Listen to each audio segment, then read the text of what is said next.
Ship naming. Well, I thought I would do a quick discussion of ship naming because I keep coming up against this at certain points. Yesterday I did a video about. I would think the G3 class would probably be Admirals. That would seem to fit with what the available information suggests, but some people suggested Saints. And it reminded me of a few discussions I've had over the years about Flower class and other things. There is a rhyme and reason to some of the naming, and there is actually a thought process going on. And people sometimes forget this. But to quote the title, going home and shouting, "We beat HMS Daisy!" or rather, "We beat the Daisy!" doesn't sound that great, does it? Think about that. We beat the Daisy. Actually, it sounds a bit comical. And whilst the Daisy is probably a very good crew and a very good little ship, it's not exactly going to be a name for a big ship. And the trouble is with flower names is they tend to sound equally like flowers in all other languages as they're translated through. And this is the point with naming. Sometimes if you want to name a sloop or a little small ship, you go with a suitable name. Because the odds are small ships are going to get beaten. So what you don't want to do is give the enemy a name they've beaten of status. Flower class are great for that. That is why there have been so many flower classes throughout the history of the Royal Navy. They are universally given to small ships. They are given to small ships which are going to be doing all the constabulary tasks, the security tasks, all those things. They will be small ships. They will have names of minimal to no status when you shout them out. Because of that, you beat the Daisy. If you want to be sure about this, walk into a room sometime and shout, "I beat the Daisy!" I guarantee you, no one looks at you with awe. They all either giggle nervously or they look at you as if you really shouldn't be talking about that in public. And that is the reality of it. That is what we are talking about when it comes to naming.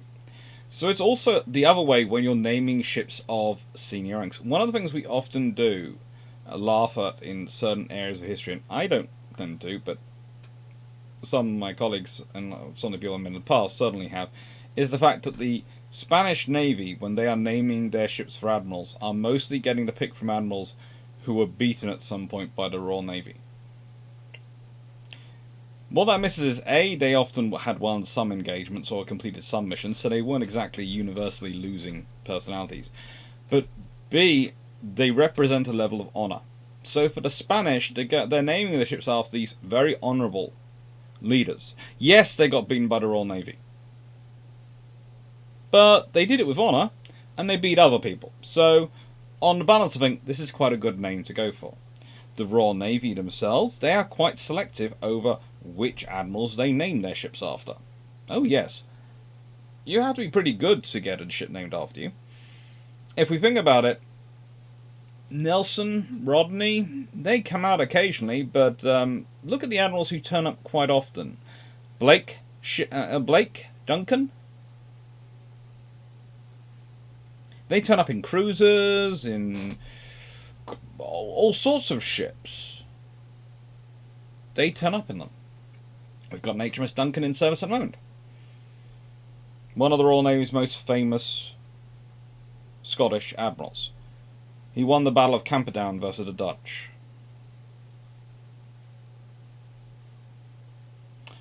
And that's the point, really. His name is a bit of a shibboleth, in that if you know it, you know what he did, and you know the quality he stands for.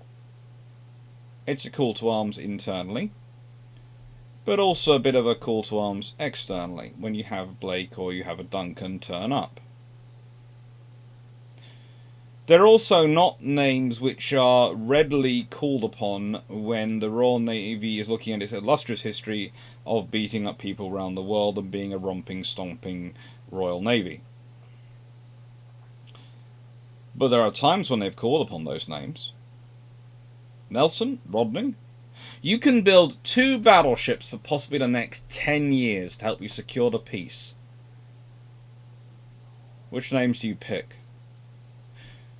Nelson, Rodney. 2 of your most feared admirals. To remind everyone just how powerful the Royal Navy is when it needs to be.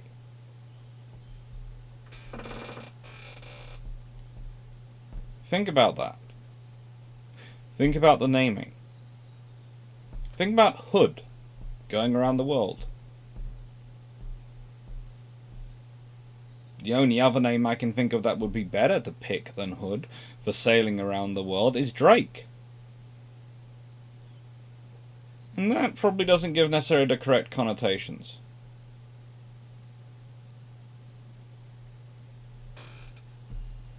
Because Drake, for his many, many skills, was not that great at diplomacy, whereas Hood was occasionally good at it. He had some skill when he needed to.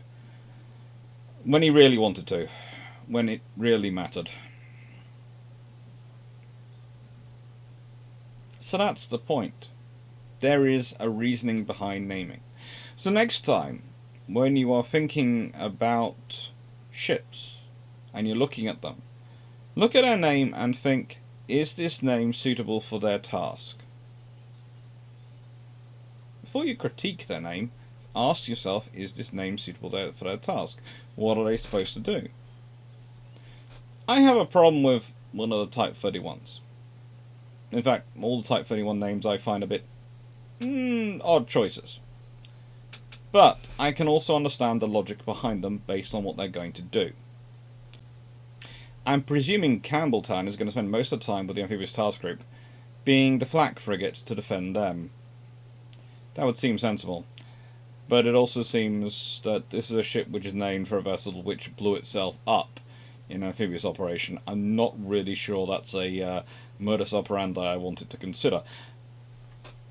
But it's there. When we talk about the ship names which I know best, the stories behind the selection of the tribal class destroyers, especially for the Royal Navy ones. The Royal Navy was looking for 3 things. They were looking for names of groups within the Empire who had a renowned warrior spirit. They were looking for groups which were probably going to be good recruits for the forces to defend Empire. I'm sorry, but that was part of it. This could upset some viewers, but that was part of the scenario that was going through their head. And 3, most importantly, they were looking for names with enough status to inspire the crews, but not so much status that when they got sunk doing that job, it was going to be a massive problem. Now, you can then turn around and go, well, Alex, they chose HMS Cossack and HMS Tartar. Why? Because they added in a 4th criteria, can we annoy the Soviets? It happens. Basically, when they're sort of looking at HMS Eskimo, they're going, that's going to annoy the Soviets because they try and claim all those people. Okay. So we're already annoying them? Okay. Cossack, Tartar, that's 2.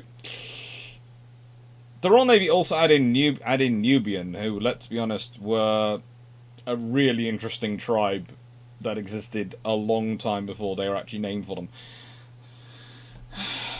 But that had the benefit of annoying the French, as theoretically the Nubian territory was North Africa-ish.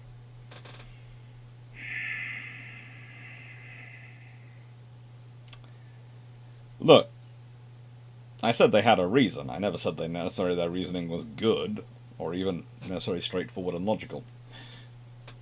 But that's the thing with ship names. So when you're looking at ship names nowadays, the same thinking does go into them. Yes, there's also a lot of domestic politics which also goes into name selection. If we consider the US Navy, which basically name all their ships after people who have done various things for the Navy, either in service or in politics, they are, again, or occasionally they have the odd battles come up, etc. There again, they are trying to project those values and the strength and support of the US Navy around the world where they go. To really put in the emphasis, we not only represent ourselves, we represent America. And when you realise the complexities of the American political situation, it makes sense. When you start to go down through other navies, let's be honest, Japan, their naming is often for things which are incredibly appropriate for what they want their ships to be. If you think about naming a ship for a mountain, you're probably going to go, why is a mountain matter?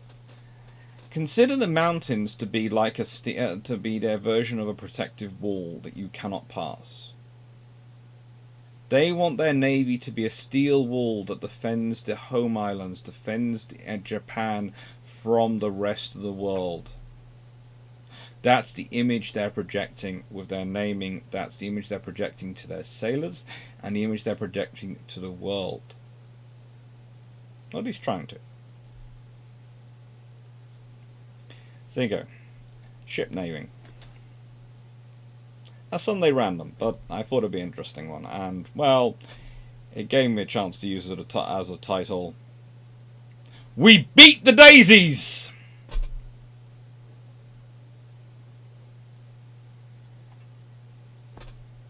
That's going to get me in trouble with some YouTube censors, isn't it? It is so going to get me into trouble.